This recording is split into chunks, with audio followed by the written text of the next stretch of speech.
কারে ইতিহাসের পাতায় এমন কিছু নবী আছেন যাদের জীবন সংগ্রাম, ঈমান ও আল্লাহর প্রতি ভরসার এক অনন্য দৃষ্টান্ত। তাদের মধ্যেই অন্যতম হজরত মূসা আলাইহিসসালাম। কোরআনে যার নাম উল্লেখ হয়েছে সর্বাধিকবার। আজ আমরা জানব তার জীবনের সেই বিস্ময়কর যাত্রা যা মানবজাতির জন্য রেখে গেছে গভীর শিক্ষা। মূসা আলাইহিসসালাম জন্ম নেন এমন এক সময় যখন ফেরাউন বনি ইসরায়েলের ছেলে শিশুদের হত্যা করার নির্দেশ দিয়েছিল।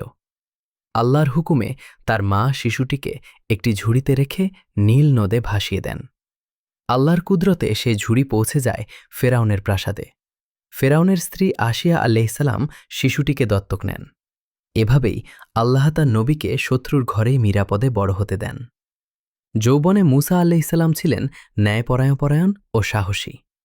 একদিন তিনি দেখলেন একজন মিশরীয় একজন বনি ইসরায়েলিকে নির্যাতন করছে।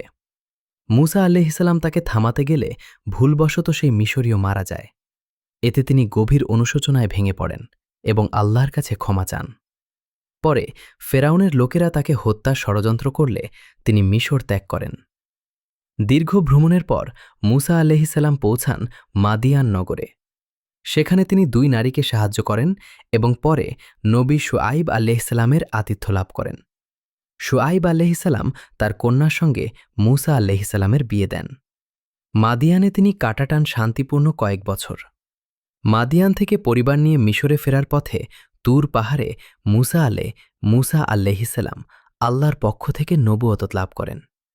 আল্লাহ তাকে 2টি মহান মুজিজা দান করেন। 1, তার লাঠি সাপ হয়ে যেত। 2, তার হাত উজ্জ্বল আলো ছড়াত। এবং তাকে দায়িত্ব দেওয়া হয় ফেরাউনের কাছে সত্যের বার্তা পৌঁছে দেওয়ার। মূসা আলাইহিসসালাম ফেরাউনের সামনে আল্লাহর বার্তা পেশ করেন। ফেরাউন অহমন্ধ হয়ে